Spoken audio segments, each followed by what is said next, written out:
Boldwood presents If We Could Turn Back Time, written by Sian O'Gorman and read by Caroline Lennon. Chapter 1. Alice. Despite being squashed in the middle of a row of 3 on the plane from Perth, heading for Dublin, 30-year-old Alice Murphy finally allowed herself to begin to feel excited. She didn't even mind the fact that on one side of her was a man who'd been watching episodes of Friends for the last 8 hours.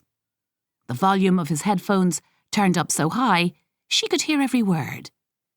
And she had ceased to be bothered by the practically passed-out woman on the other side, whose head repeatedly kept rolling onto Alice's shoulder. She stared at the screen in front of her, watching a tiny animated plane make its valiant journey across the world. They were catching up on time, she thought. Or perhaps they were ahead of it? But she knew her home village of Sandycove, perched on Dublin's rocky coastline, its feet in the sea, was at the end of this long journey. It had been curiously liberating when she'd first arrived in Australia, on a work visa 10 years earlier.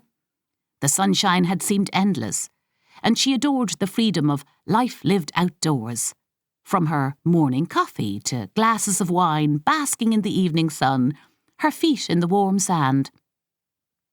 Instead of hunkering down for 7 months of the year, and the other 5 spent looking at the sky or at weather apps, the threat of rain dictating everything, life was much freer, the world bigger. She had never seen herself getting old in Australia, or doing mundane things such as pensions and healthcare, or throwing one foot onto the property ladder. She had a gloriously unencumbered existence, almost as though she only half existed in the real world. Neither did she collect belongings. Her rented room had few personal items, just a teetering pile of books and a few clothes. Being so unembedded in the world made her feel completely free, as though she could go anywhere at a moment's notice. Worrying about growing older was something other people did. When she first arrived in Perth, she liked the anonymity of not being just Eva Murphy's granddaughter or Ciara Murphy's daughter. Sometimes she thought that her need to be away was something to do with her long-lost absentee non-father. Did she have the running-away gene just like him? Was that why she lived so far from home, despite missing her mother and grandmother so much? Maybe coming back felt a bit like giving up, and she didn't want to be that kind of person. Not yet. She wanted to show the world that she could stand on her own 2 feet, that she was strong and resilient. But still, homesickness was a killer. Warm sand and shark-infested waters were all very well, but she had missed the rain-soaked island of Ireland more than she admitted out loud. She followed every Sandycove account on social media. The hanging baskets in bloom, the different festivals, or lost dogs, or new businesses. There was even a new microbrewery. And these glimpses of village life stemmed the flood of homesickness. Whenever she'd been back in Sandycove, she'd soaked everything up. But after a few weeks, she'd felt that twitch to be on the move again. However, this time there was an urgency to her return, as though her soul were telling her that this was what she needed to quench her existential angst. The reason why she'd gone, and why she'd stayed, wasn't something she could remember clearly. Was it the lack of her father, who rejected her before she was even born? Over the last year, the idea of freedom, of the world stretching out in front of her, was beginning to wane. The sense of excitement was gone, and if that was gone, what did she have left? A month in Ireland would surely remind her, and she'd be desperate to return to a life where few people knew her and no one would be wondering when she might start to grow up. However, her 30th had triggered a pang or two of introspection. And for the first time in her life, she wondered what it would be like to have more than a few books to her name, to be someone who was part of a community and whose job might develop over time into a career. Perhaps even someone who had a child and who was in a relationship with someone who wanted the same things as she did. It was the beginning of August and a whole month in Ireland stretched ahead. Having turned 30 just a month before, she'd suddenly been struck by the realisation that she was living her whole life on the other side of the world, far away from her two most beloved people, her mother and her grandmother. And for the first time, she wasn't sure if she was remotely okay with this. It was, she told herself, just your usual existential crisis. But sometimes a feeling of a kind of panicked nausea swirled inside her. Her flatmate Grace had looked concerned. Could you have an intolerance, an allergy, gluten, pollen? She knew it was homesickness, the need to be with her people. She'd met travellers over the years who'd been felled by it, immediately needing a cure of long video calls home or an emergency flight back to Ireland. She hoped this trip would quell her own symptoms, and by the time she returned to Perth, she'd be able for it again. Over the last decade, Alice could even add up how many days she had spent with Ciara and Eva. 5 trips home in 10 years. She was lucky. This month wasn't even meant to happen. She worked as a classroom assistant, but when a new building at school had led to delays upon delays, and with the water shut off and a JCB in the playground, a decision had been made to close the school and teach the children online until everything was up and running again. Before Alice even knew what she was doing, her fingers were tapping away on her keyboard and she was booking a flight home. She had had just enough time to tell her mother and text her best friend Becca before throwing her toothbrush and a few presents in a bag and heading to the airport. The timing was perfect. After ending a relationship with her surfer boyfriend, Sebastian, she had nothing too pressing in Perth. Long-haired, bronzed of bod, and more than a little vain, Sebastian had immediately hooked up with a perma-bikinied goddess called Goldie, and his so swift it was practically indecent ability to get over their breakup was almost impressive. But then again, the fact that Alice was so unbothered by his unbotherment was another reminder that she hadn't loved him very deeply at all. She felt the panic rise up inside again and tried to breathe deeply, her eyes fixed on the little graphic of the plane on the screen above her. They were now on the edges of Europe, and she began to feel excited but scared all over again. Excitement was really building now, thinking of her mother Ciara, who would be waiting for her at the airport, and her grandmother Eva, who would be back home in Sandycove. They ran the family grocers, Murphy's, on Sandycove's Church Street. It had been founded by Alice's great-grandfather a century earlier. Ciara was in charge of the shop these days, Eva helping out when she wasn't always out and about, waking early to make soda bread or swimming in the sea for her morning baptismal. Alice, changing planes in London, relieved to stretch her legs, and realising that Friends was now ruined for her, texted her mother while waiting for the connecting flight. Alice: "We're in the same hemisphere." Ciara: "Yes, all very excited here. Gran was just in and said that you were to go and see her first thing in the morning." Alice: "Can't wait to see her too. We'll land at 10:35 p.m. Ciara: "Love you. See you soon." Alice: "Love you too." It had only ever been the 3 of them, Alice, Ciara and Eva. Her father was long gone, disappearing before she was born. His name was Lorcan Kennedy, her mother had told her. She'd met him only once, when she was 8 years old, and Ciara had stood stiffly holding Alice's hand, as this man who smelled of strange cigarettes asked her daughter perfunctory questions. There was a coldness and an oddness about him which was confusing because fathers were meant to be nice. Finally, after almost a day since Alice left Australia, the plane landed in Ireland and, despite it being after 10 p.m. and staggering under the weight of a rucksack, Alice sped through the airport, dodging the stragglers. She handed her passport to the immigration officer. "Welcome home," he said. She almost cried. Walking as fast as she could, she headed towards arrivals, out of the main door. It was dark, but the lights shone on the waiting cars as she searched for that one face. "Alice!" And there she was. Her mother, Ciara, was standing beside her car, waving her arms and grinning wildly. Her hair was shorter than last time, and she was wearing a striped jumper tied around her shoulders, a pair of faded tracksuit bottoms, Birkenstocks and no socks.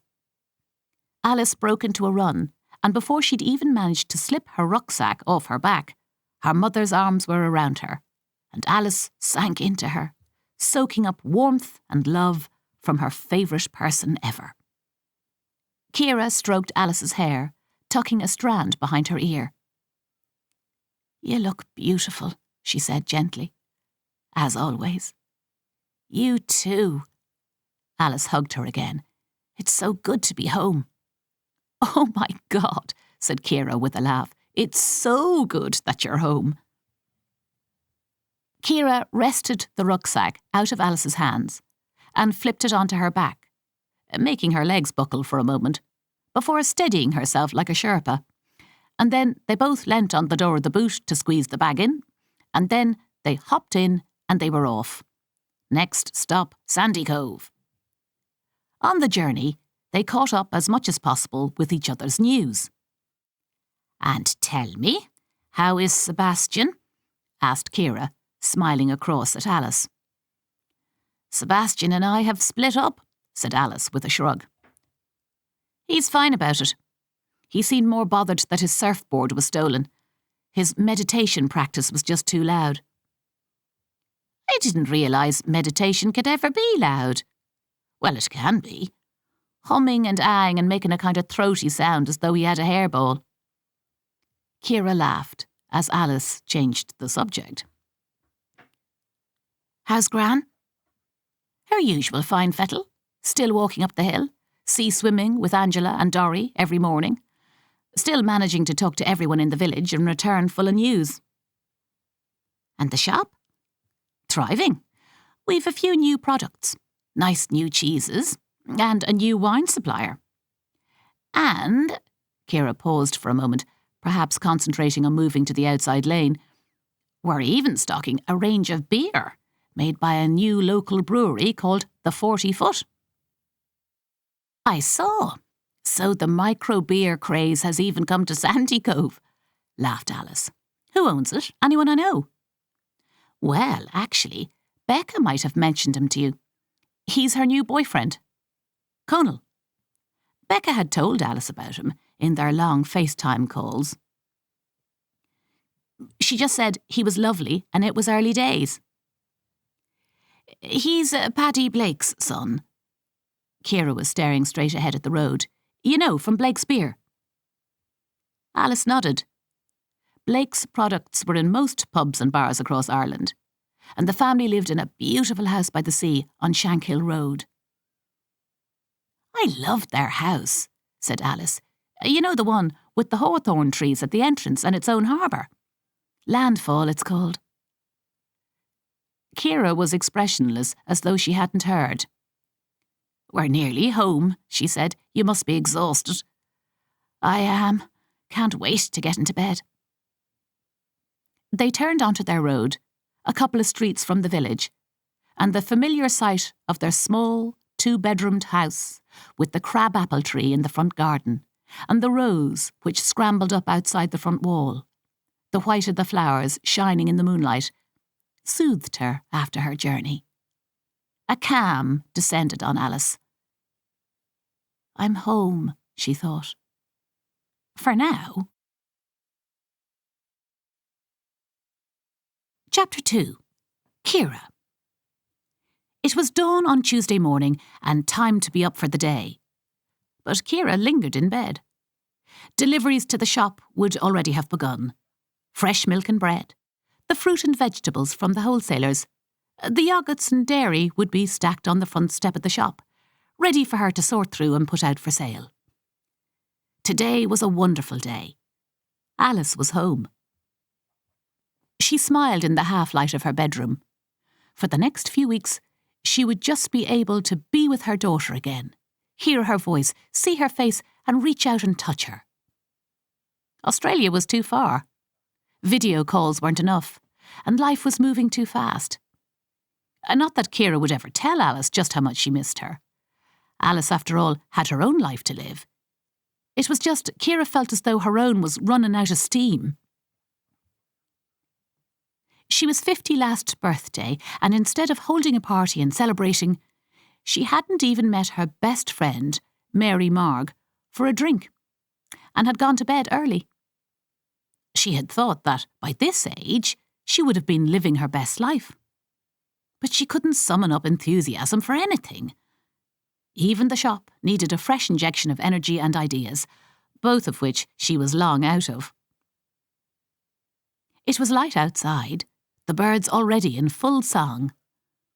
Summer was easy, but how many winter mornings had she steeled herself, hauling herself out of bed, frozen, feeling for her slippers in the dark. There was barely a glance in the mirror, just enough to make sure that she was clean, her hair wasn't too bad, and she'd remembered her bra. When had she stopped caring about anything beyond the shop, and whether they should open on the bank holiday, or why wasn't that artisan cheese selling, or how would she get more of that truffle salami which was flying out the door? And when would she manage to get to the hairdresser's for a trim? Murphy's had begun life as a small grocer's, selling fruit, vegetables, and a few special items that her father had spotted at trade fairs or wholesalers. Over the years it had grown and developed, and now it was a very nice general store, selling everything from takeaway coffee and buns to wine and posh snacks, from olive oil and cheese to salamis. Ciara couldn't make enough ham, cheese and coleslaw sandwiches for the starving lunchtime hordes. She and Alice had stayed up chatting over a succession of pots of tea into the early hours. Hearing her daughter's news of life so far away had inevitably made her wonder. Her own life seemed so small in comparison. She had been a mother for all her adult life, and her only career had been in Murphy's, the family shop. Being a mother had been a pleasure. She and Alice had grown up together, under the ever-watchful loving eye of Eva. But she was tired and was coasting towards old age. A decent social life had long since been jettisoned, never mind anything romantic. There had been a few brief liaisons over the years, but nothing worth giving up her evenings for. She socialised occasionally with her best friend, Mary-Marg, for walks and glasses of wine, and sometimes she joined her mother Eva at the 40-foot for a swim. But really, her life was the shop. She'd grown up in Murphy's and had gone from helping her mother behind the counter and running errands for her father George to serving customers. When her father had died long ago, the year Alice was born, the running of the shop had fallen to Eva, and then, when she retired, Ciara took over. And she loved it, the way the days just flew and the chat and crack you could have with people. When she'd become pregnant with Alice all those years ago, she'd been terrified of the future and worried about what everyone in the village would say. A young woman, unmarried, not even out of her teens, pregnant, and the man responsible having left the country. But when Alice was born, tucked up in her Moses basket behind the counter, being minded by either Ciara or Eva, the counter felt like a protection, the shop a safe haven, and the gossip and the judgment never materialised. Instead, the castigation and judgment came from within, Ciara berating herself for being so naive about everything that had happened. She hadn't blamed herself for a long time now, and the pain of those years had receded just enough. But Memories clung on. She'd never done any of that travelling she and Mary-Marg always planned to do when they were growing up. Nor had she even been to Perth to visit Alice. And she also understood why Alice had chosen to live on the other side of the world. Village life could be a little stultifying. God knows, she'd wanted to run away herself a few times over the years.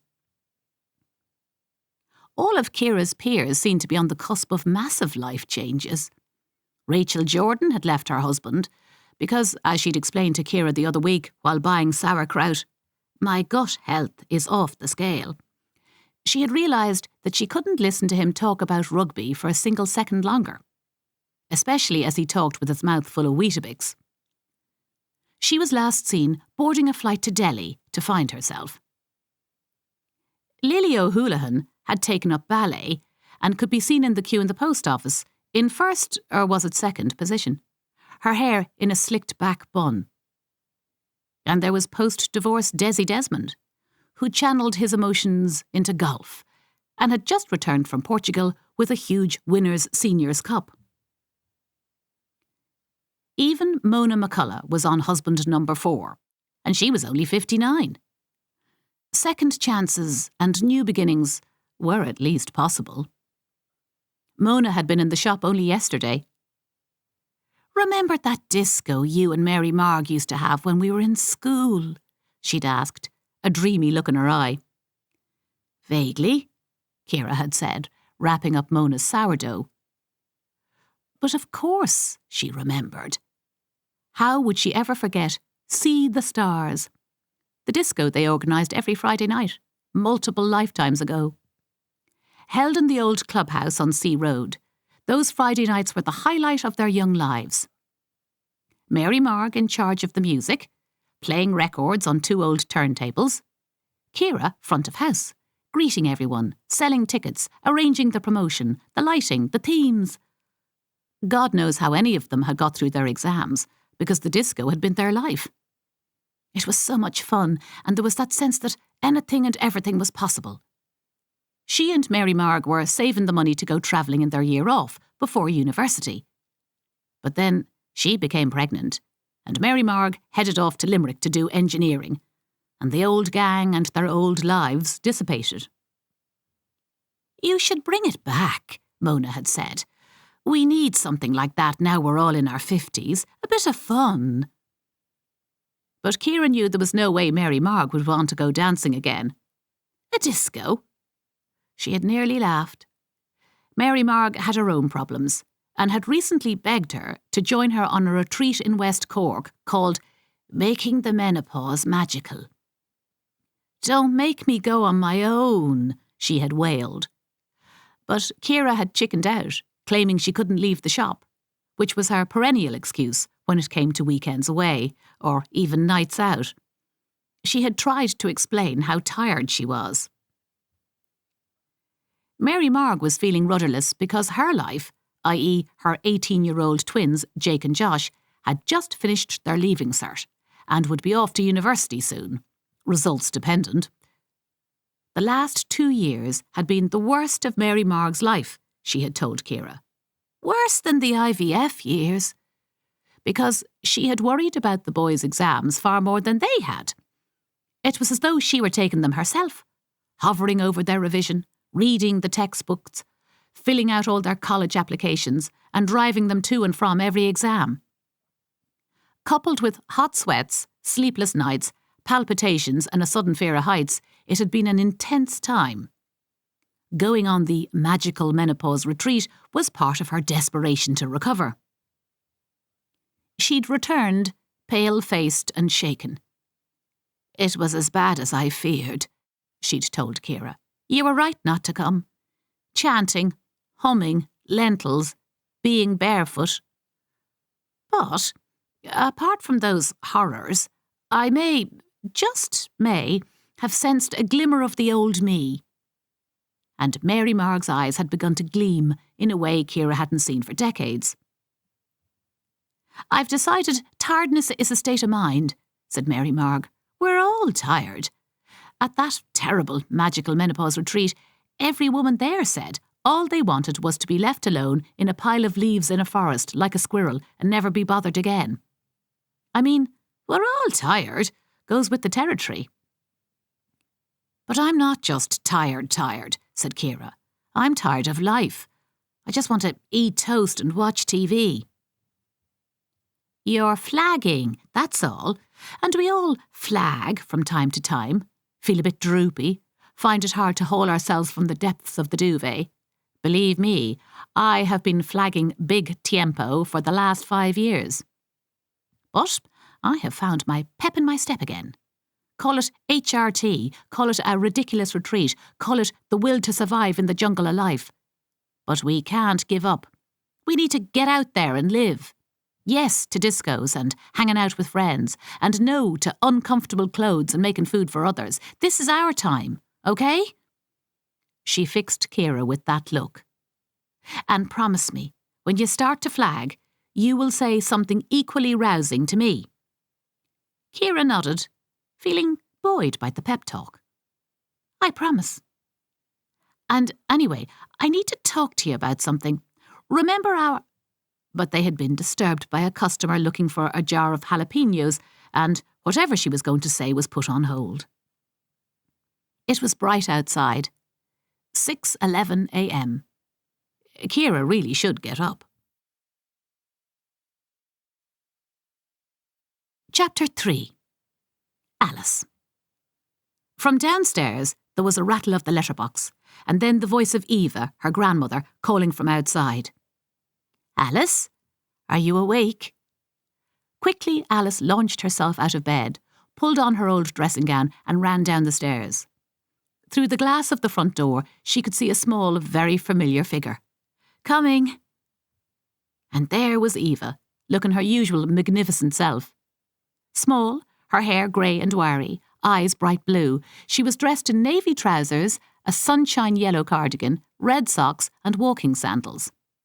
She was a beacon of warmth and wisdom, a safe harbour, the one person, along with Alice's mother, who had always been there, to comfort and advise, and whose love was the kind you took for granted. But Alice never had. She flung her arms around her grandmother, knowing exactly what she would feel like, and they stood for a moment, recharging, and then, after peeling away, they studied each other for signs of change. Eva smiled at her. You made it then, half a world away, and you've cut your hair. Just a trim. It looks very well on you. Eva nodded approvingly. You look the same. Ah, no, said Eva, I do not. Ancient, I look, like Methuselah. Every time I catch myself in the mirror, I think, why is my grandmother here when she's been gone more than half a century? Alice laughed. Well, she was beautiful. I've seen the photograph. Yes, she was, said Eva, and I have her soda bread with me. Eva held up her bag. I've been dreaming of it. When Alice was young, she'd help Eva with the bread making, the stirring of the flour, the sprinkle of the oats, the swirling in of the buttermilk, the all-important pinch of soda. But when she'd tried in Australia to recreate it, it hadn't been quite the same. I thought you would be, and it's my grandmother's recipe, and her grandmother's recipe, and hers. Ancient it is. But I always say you can't improve on perfection, and with this you can't go wrong. You can, said Alice. I've tried so many times. I think it has to be made here. Our buttermilk is the best, and the flour, and you need Irish hands. I've the Irish hands, but the buttermilk was hard to find. It would be, said Eva, leading the way into the kitchen. My grandmother's recipe was to die for. You really would. My grandfather, that's all he would eat. When he was very old and ailing, he'd say in a quavery voice, just a slice of Mary's bread. We said it was going to cure him, so we urged her to make more. She was making 3 loaves a day, 1 for breakfast, 1 for lunch, 1 for dinner. More, we kept saying. Grandfather needs his bread. We used his illness just so we would have more bread. Eva laughed. My poor old grandmother was worn out making it all. It's the best breakfast, said Alice, feeling intensely happy now she was back with her grandmother. Your mother said the flight was on time, Eva said, turning to smile at her. You must be exhausted. You'll have to put your feet up and have a rest while you're home. Well, actually, Alice began, I thought I could help Mum in the shop while I'm here. Ah, she'd love that, said Eva, beginning to unpack her cloth bag on the kitchen table. I've brought butter as well. Irish butter. You can't get that either in Australia. We had our own cow, you know, when I was little. Blauheen, little flower. Alice said, Go on, tell me. She loved all the stories of life in the village and of her grandfather George, who'd died before she was born. And she'd heard lots about Blauheen the cow and how it had lived in the field behind the house Eva had grown up in. Ah, she was a great cow, she was, said Eva, slicing the bread. The sweetest cow, and so intelligent. She'd know it was me doing the milking, and she'd be as good as gold. Quiet as a mouse she'd be, and as still as though she were in mass. No kick in the bucket, like she did for my brother. He was the clever one, because it meant that it was only me who was sent down to milk her. But it was her eyelashes that we were all mad for. She paused. Someone I used to know was desperate for Blauheen's eyelashes. She'd put on mascara, this was when we were teenagers, of course, and when poor old Blauheen the cow was long gone, the memory of her eyelashes was remembered by us all. And she'd say, the mascara painted on as thick as creosote, Are my eyelashes Blauheen long? And of course they never were. We'd all like eyelashes like that. Alice smiled at Eva. Listening to her stories, and surely she'd heard all of them by now, was the very essence of home. And I have a jar of Dory O'Flanagan's raspberry jam. She made sure to drop it into me yesterday, knowing you were on your way. She was tracking your flight, you know. Her grandson showed her how to do it. Rang me to say you'd landed in Dubai and then rang again when you took off for London. Alice made tea while Eva generously buttered the bread, and then she sat back for their breakfast. Eva admired the Aboriginal bowl which Alice had brought home for her. The colours are tremendous, Eva said, inspecting them. And the yellow is my yellow. Your favourite colour? Said Alice, smiling at her. I knew you'd like it. Sure, why would you want any other colour? Eva always looked perplexed on the subject of colours. It's the colour of the sun, and eggs, and butter, the colour of an Irish breakfast. The bread is so light and just so tasty, Alice said, buttering another slice. Fresh soda bread for breakfast, there's nothing like it. Eva smiled, satisfied, before setting her blue beady gaze on Alice. Now, tell me about this Sebastian. Are you going to settle down and marry the fella? We're over, Alice said. He moved on to someone far better looking than me. Impossible, said Eva, quickly. And then, was she your friend? Alice shook her head, wondering why Eva had thought she might be. No, I knew her, but we didn't hang out. That's a relief, said Eva. I always thought that there's enough men in the world without having to go after someone's boyfriend. Alice felt she was about to say something else when she suddenly began wrapping up the bread. We don't want this to go stale, do we? You'll want it for later. Perhaps Eva wanted Alice to settle down, but such a thing looked increasingly remote, despite how much Alice liked children. Working as a classroom assistant had only made her realise quite how wonderful and funny they were. She told Eva about the children in her school and how she had followed one group from kindergarten to 6th class and had said goodbye to them earlier in the summer as they left for secondary school. One little boy, Davy Hogan, had lost his mum to cancer, and to see him coming in every day, eyes streaked with tears, and the way the other kids minded him was so moving. And now, 4 years on, every time he'd laughed, she would cheer inside.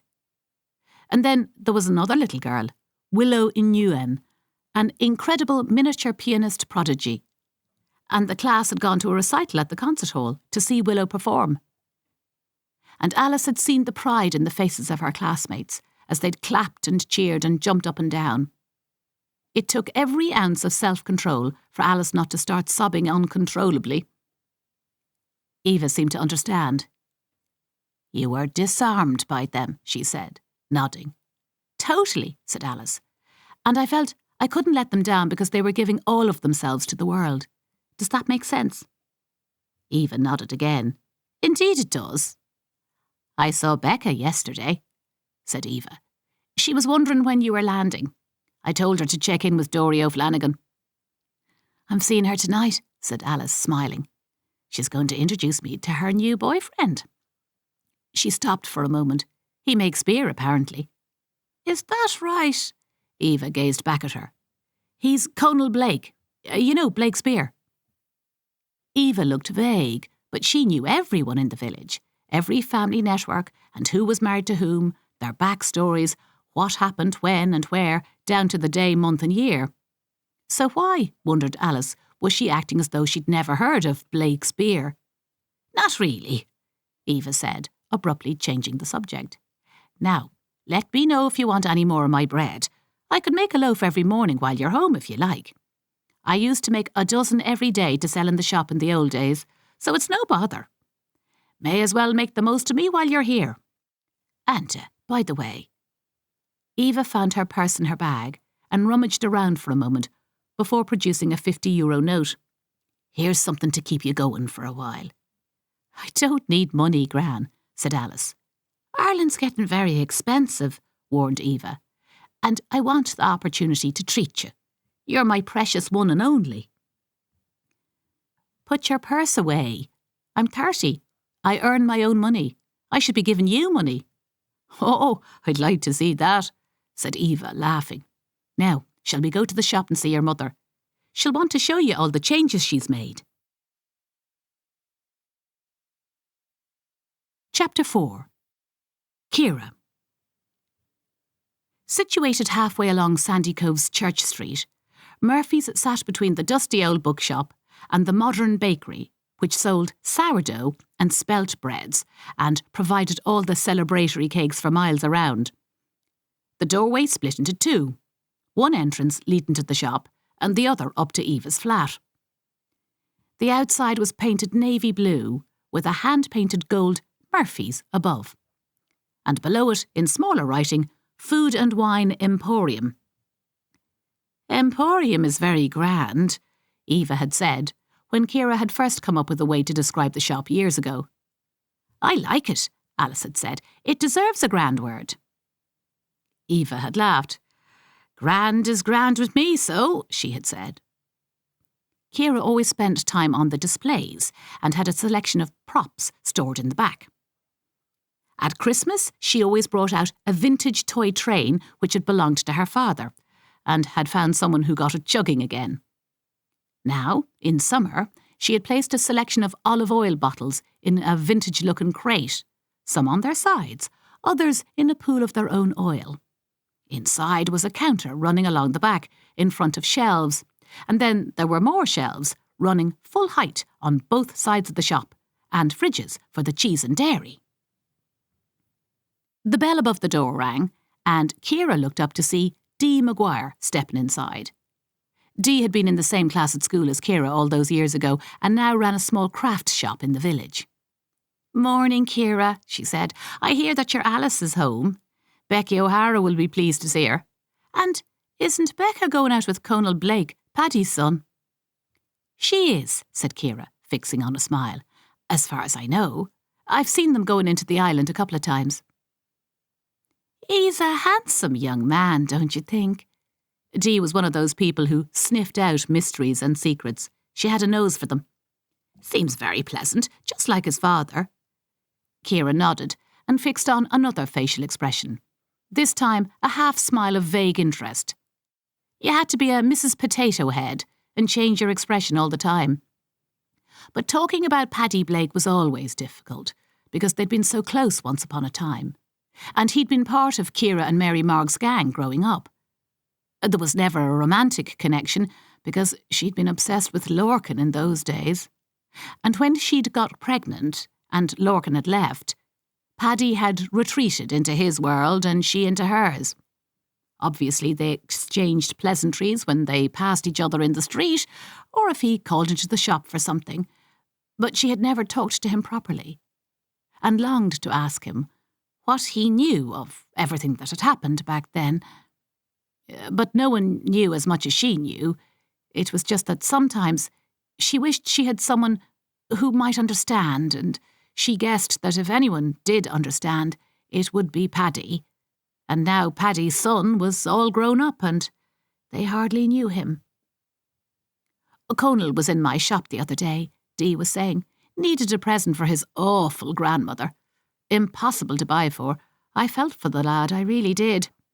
Steered him towards one of the hand-painted Sandycove mugs. She paused. She was a difficult woman, was she not? That doll Blake. Now, she liked money. Married into it, obviously, but she flashed it about. That car she used to drive. A red thing it was. No roof, remember? None of our mothers would ever drive something like that. I can't remember, said Ciara. It was so long ago. It wasn't that long ago, Ciara, said Dee. Conal looks nothing like his mother, though, does he? Breda, she was a strange fish, wasn't she? Never very friendly to any of us. And I always wondered what Paddy saw in her, because he was always so nice. Ciara nodded. He was. Still is, I think. Do you think he was forced to marry Breda? Was she pregnant, do you think? I've always wondered what the truth was. Wouldn't have put them together at all. And then she left him, the cheek of her, leaving a good man like Paddy Blake. And all his money. I know she had family money herself, but still. And worst of all, leaving Paddy to bring up Conal on his own. Some people don't know they are born. No. It was at times like this that Ciara hated being trapped behind the counter. But she knew the history and the story of the Blake family far better than Dee did. Or ever could. And she managed to nod and smile.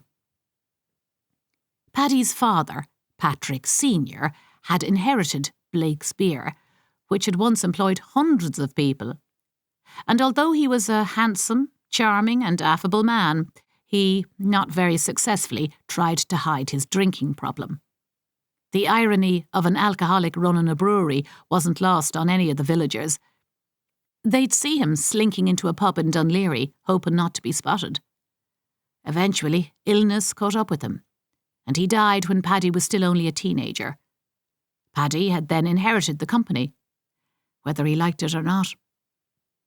They were a strange family, though. Poor Paddy. He seemed drowned by them all. His father's drinking, his mother, and her desperate need to be the centre of attention, and then Breda leaving. And now Doll having a stroke and being in Honeysuckle Lodge. It's a lot for Paddy to take, I would say. But he's done such a good job with Conal. And you're stocking his beer, I see. She looked towards the stand of 40-foot beer. Is it selling well? Ciara nodded. Really well. He came in a few months ago to see if I would stock it. Conal had reminded her of Paddy all those years ago, and therefore, how could she refuse to stock his beer?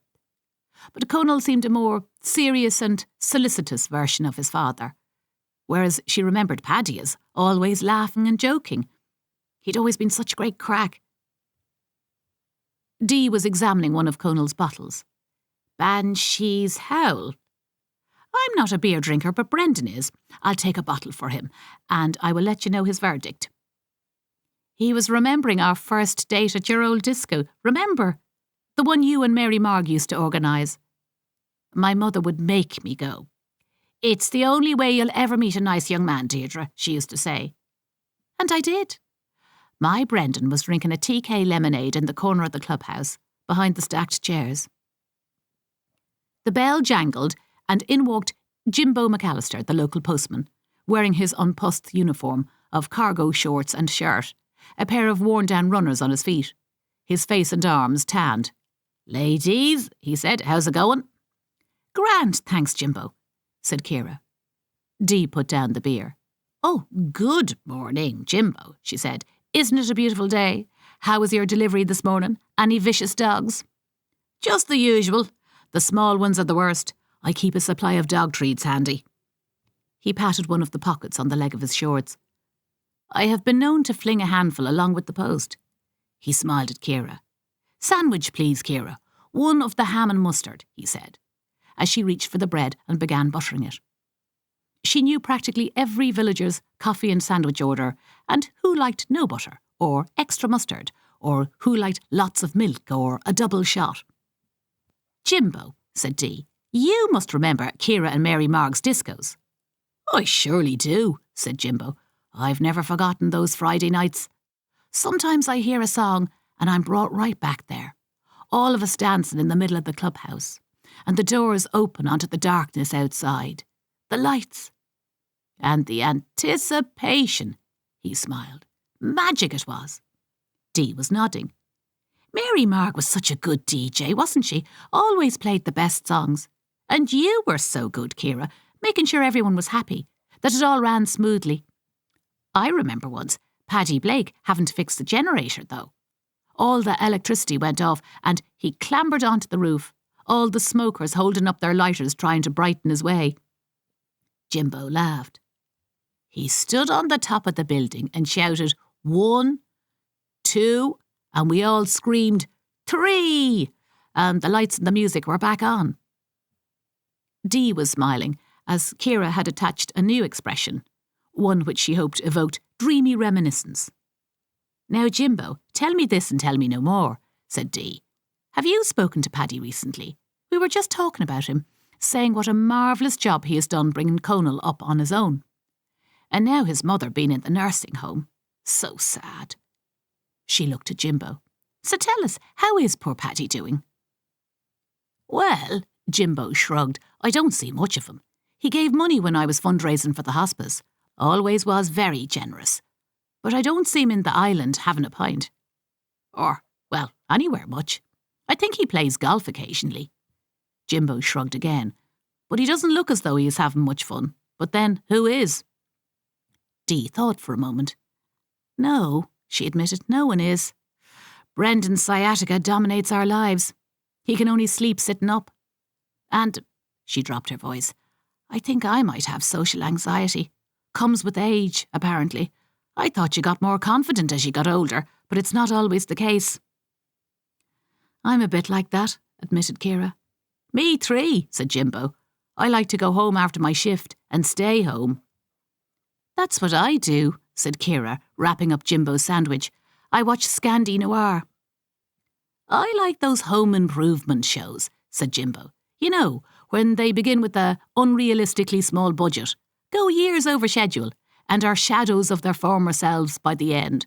But at least they have a fancy kitchen." He took the sandwich from Ciara. "See you, ladies. Don't get into any trouble now, will you?" He laughed. "Except, that's exactly what we should be doing." Ciara laughed. Chance would be a fine thing. One day, she thought, she'd be off having an exciting life. She just had to get off her arse and do something about it. Chapter 5. Alice. Alice knew every inch of the shop, inside and out, from the granite step which had been softened by thousands of feet over the century, to the particular jingle of the bell above the door, which, when she was tiny, she imagined was Tinkerbell paying them a visit. "It's just nice to be back in the shop again," Alice said. "It feels like home." "It is home," said Eva. "Your grandfather was born in the flat upstairs. He grew up here, and it was to Murphy's he brought me when we were first married. And I'd already spent my youth in and out of the shop, running errands for my grandmother, buying potatoes and flour, whatever she needed, delivering her bread to be sold here. And now you're back in the flat." "I couldn't be happier," said Eva. "It's full of happy memories. Now, talking of which, I'll leave you for now, because it's time for a little gander at the paper." She smiled at Alice, patting her arm. "We love having you home, where you belong." Alice nodded. It was strange, knowing that she belonged in Sandycove but lived so far away.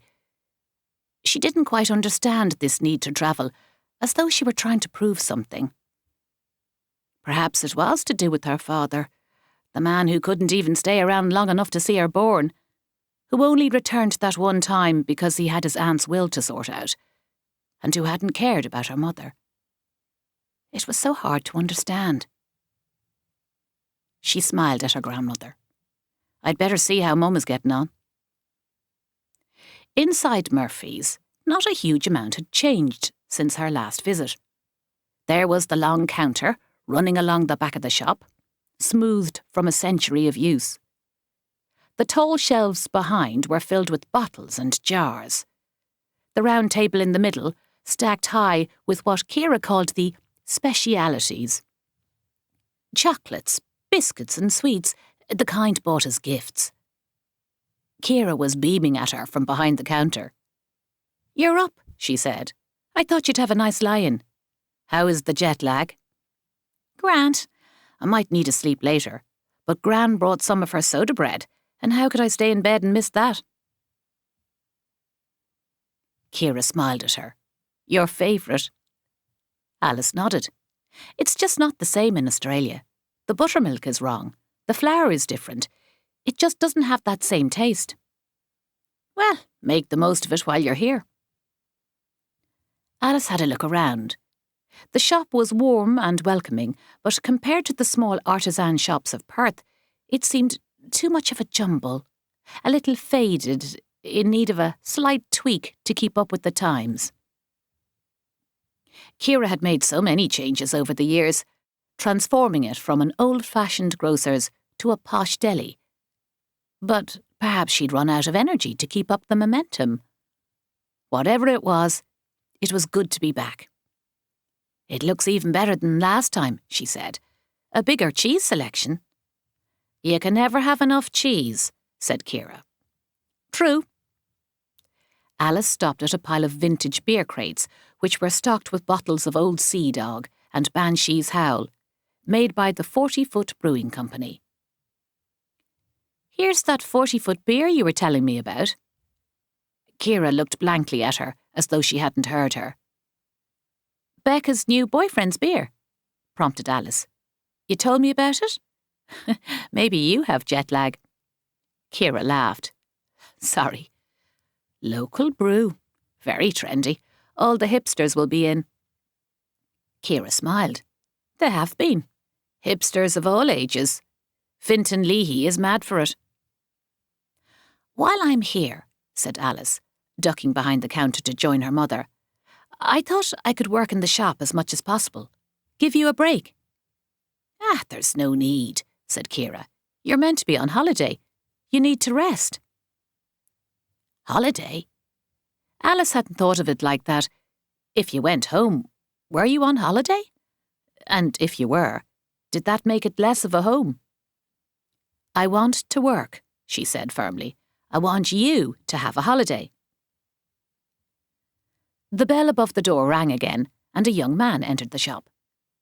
Max was around Alice's age, with dark hair which was so thick it formed a kind of halo, wore chinos and a striped cotton shirt, the sleeves rolled up, and a pair of red-framed glasses and battered Converse. "Ah, Max," Ciara said. "Finally you get to meet Alice." "Alice, this is Max, who has taken over the bookshop next door." "Max, this is Alice." She smiled at her daughter. "Max knows all about you," she went on, "because I don't stop talking about her, do I, Max?" "And very interesting it is," said Max, holding out his hand and shaking Alice's.